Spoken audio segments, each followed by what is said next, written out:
GST law में daily basis पर आप देख रहे हैं नई नई नोटिफिकेशंस आ रही है। और उन नई नई नोटिफिकेशंस को एक कॉमन मैन के लिए समझना बहुत ज्यादा मुश्किल हो जाता है। हमारी इस वीडियो में हम डिस्कस करेंगे नोटिफिकेशन नंबर 38/2023, जिसके तहत काफी सारी अमेंडमेंट्स की गई है। बहुत सारे रूल्स जो है वो नोटिफाई किए गए हैं। और जीएसटी रिटर्न्स के रिगार्डिंग जो है अब आपको बहुत ज्यादा प्रॉब्लम्स आने वाली है। क्या प्रॉब्लम्स आने वाली है डिटेल में हम डिस्कस करेंगे। सबसे पहले अगर हम बात करें रूल 10A की, तो रूल 10A बेसिकली कहता है जब भी कोई व्यक्ति जीएसटी लॉ में रजिस्टर होता है तो विद इन 45 डेज उसे जो है अपनी बैंक डिटेल्स जो है वो जीएसटी पोर्टल पर अपडेट करनी होती है। तो यहां पर इस टाइम लिमिट को रिड्यूस कर दिया गया है 30 डेज के लिए। तो within a period of 30 days from the date of the grant of the registration आपको क्या करना है, अपनी बैंक डिटेल्स अपडेट करनी है। अगर आप 30 डेज के अंदर अपनी बैंक डिटेल्स अपडेट नहीं कर पाएंगे तो क्या होगा, आप GSTR 1 फाइल नहीं कर पाएंगे, आप IFF इनवॉइस फर्निशिंग फैसिलिटी का यूज नहीं कर पाएंगे। तो ध्यान रखें जो टाइम लिमिट है वो है 30 डेज। और अगर 30 डेज से पहले आप GSTR 1 फाइल करना चाहते हैं या इनवॉइस फर्निशिंग फैसिलिटी का यूज करना चाहते हैं तो इसके फर्निश करने से पहले आपको अपनी बैंक डिटेल अपडेट करनी होगी। तो इट मीन जो टाइम लिमिट होगी वो 30 डेज और फाइलिंग ऑफ GSTR 1 और invoice furnishing facility whichever is earlier. इन दोनों में से जो भी पहले आप काम करना चाहते हैं उससे पहले आपको अपनी बैंक डिटेल्स अपडेट करनी होगी। और अगर आप बैंक डिटेल अपडेट नहीं कर पाए तो आपका जीएसटी रजिस्ट्रेशन कैंसिल भी किया जा सकता है। तो यहां पर बेसिकली रूल 21A के अंदर अमेंडमेंट की गई है। सब रूल 2A जो है इंसर्ट किया गया है, सब्स्टिट्यूट किया गया है, जहां पर कहा गया है if there is a contravention of the provision of rule 10A by the registered person then it will lead to cancellation of the registration of the said person. तो ये तो थी रूल 10A के रिगार्डिंग अमेंडमेंट्स कि अगर आपने नया registration लिया है विद इन 45 डेज आपको बैंक डिटेल्स अपडेट करनी होती थी, अब आपको वो विद इन 30 डेज जो है बैंक डिटेल्स अपडेट करनी होगी। अब दो रूल है, रूल 88C और रूल 88D। इनको लेकर काफी सारी कंफ्यूजन है लोगों को। हम बहुत डिटेल में डिस्कस करेंगे दोनों ही रूल्स को। इन दोनों ही रूल्स में जो है क्या क्या बातें की गई है और इन दोनों ही रूल्स में कहा गया है कि अब आपको जो है GSTR 1 फाइल नहीं करने दी जाएगी और आपका रजिस्ट्रेशन भी कैंसिल किया जा सकता है अगर आपने रूल 88C और रूल 88D को फॉलो नहीं किया। तो दोनों रूल क्या है डिटेल में डिस्कस करेंगे। लेकिन आगे बढ़ने से पहले अगर आपने अभी तक हमारे YouTube चैनल को सब्सक्राइब नहीं किया है जल्दी से कर लीजिए।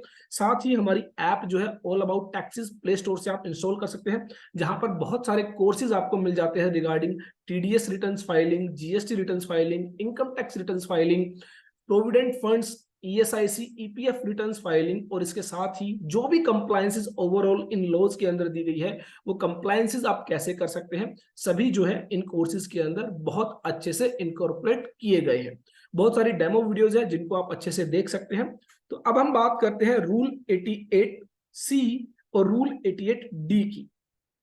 तो इसके रिगार्डिंग एक चार्ट यहां पर प्रिपेयर किया है जिसमें हम रूल 88C और रूल 88D को बहुत अच्छे से समझेंगे। तो सबसे पहले हम बात करते हैं रूल 88C की।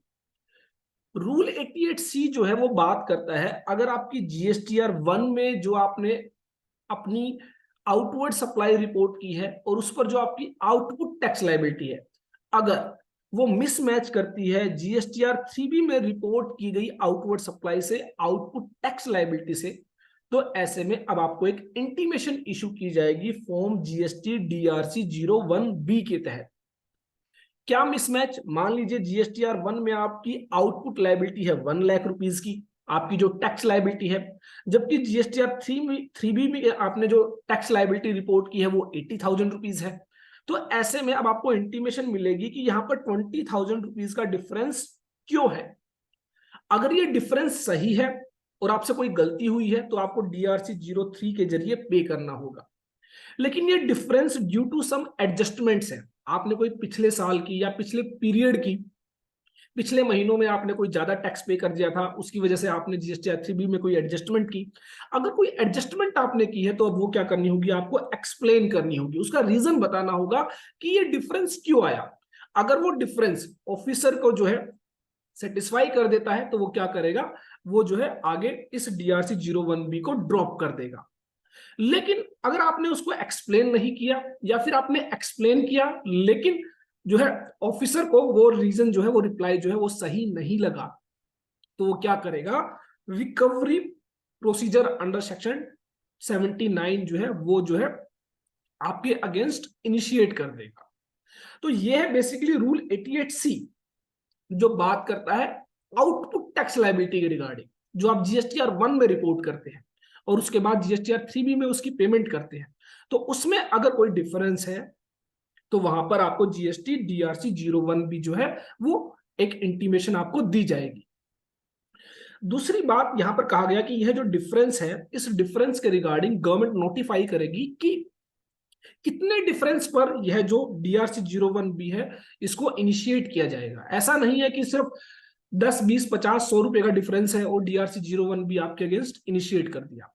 कुछ सर्टेन सम या कुछ सर्टेन परसेंटेज जो है गवर्नमेंट नोटिफाई करेगी, उस परसेंटेज से ज्यादा या उस सम से ज्यादा अगर वो अमाउंट होगी डिफरेंस की, तो ही जो है DRC 01B जो है आपके अगेंस्ट इनिशिएट किया जाएगा।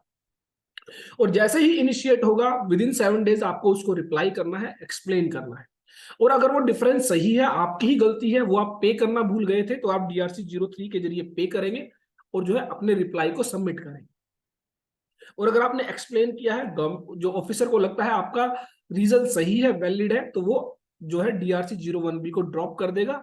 लेकिन अगर उसको आपका रीजन सही नहीं लगा तो वो आपके अगेंस्ट 79 सेक्शन के तहत रिकवरी प्रोसीजर इनिशिएट कर देगा। ये तो था रूल 88C जो बात करता था GSTR 1 और GSTR 3B के डिफरेंस को। लेकिन रूल 88D है इनपुट टैक्स क्रेडिट के रिगार्डिंग, जहां पर आप GSTR 3B में जो ITC input tax credit claim कर रहे हैं वो जो है मिसमैच करता है GSTR 2B में जो ITC आ रहा है। अगर इन दोनों में सिग्निफिकेंट डिफरेंस है, वो सिग्निफिकेंट डिफरेंस कितना होगा वो गवर्नमेंट नोटिफाई करेगी। तो वो जो डिफरेंस होगा उसके लिए GST DRC 01B क्या किया जाएगा, इनिशिएट किया जाएगा। लेट्स से आपने जो है 75,000 जो है GSTR 3B में ITC क्लेम किया, जबकि 2B के अंदर यह फिगर 60,000 रुपीज थी। तो यहाँ पर 15,000 रुपए का डिफरेंस था, आपने 15,000 रुपए का ITC ज्यादा क्लेम किया है। तो इसके लिए आपको GST DRC 01B जो है दिया जाएगा, जिसके अंदर अगेन आपको बताना है कि या तो आप उसको पे करेंगे डिफरेंस को, अगर आपको लगता है आपसे गलती हुई है, और ऐसे में DRC 03 के जरिए आप उसकी पेमेंट करेंगे और अपने रिप्लाई को सबमिट करेंगे। लेकिन आपकी कोई एडजस्टमेंट थी, किसी रीजंस की वजह से आपने जो है वो डिफरेंस जो है आ रहा है, तो उसको आप क्या करेंगे, एक्सप्लेन करेंगे। हो सकता है कोई प्रायर पीरियड की जो है एडजस्टमेंट्स हो, कोई लास्ट ईयर की एडजस्टमेंट्स हो due to GSTR 9 filing, GSTR 9C filing, तो बहुत सारी एडजस्टमेंट होती है जो हम करंट पीरियड में करते हैं। तो ऐसी अगर कोई एडजस्टमेंट है तो आप उसको एक्सप्लेन करेंगे।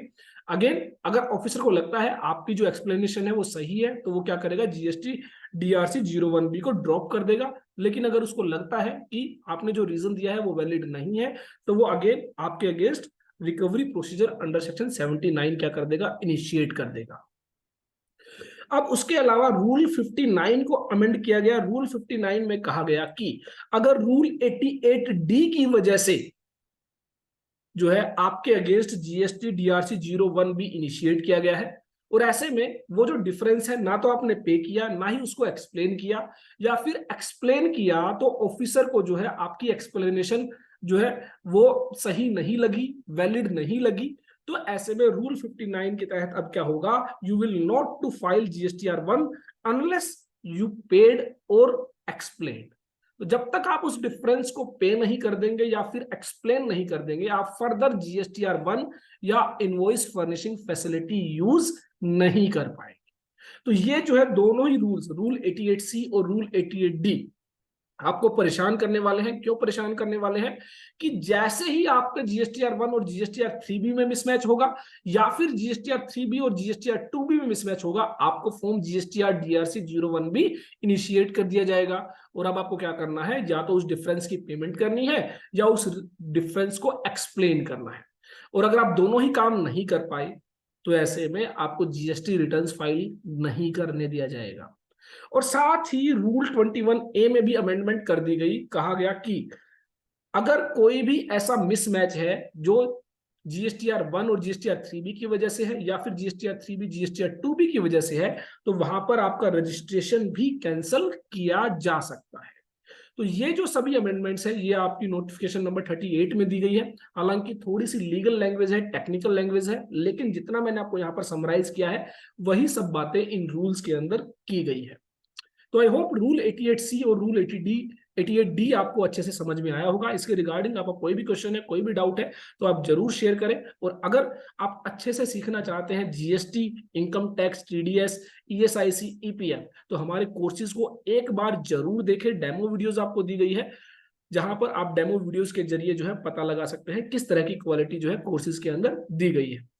तो आई होप मेरी ये वीडियो आपके लिए यूजफुल होगी। देखते रहिए, लाइक करते रहिए, शेयर करते रहिए हमारे YouTube channel all about taxes को।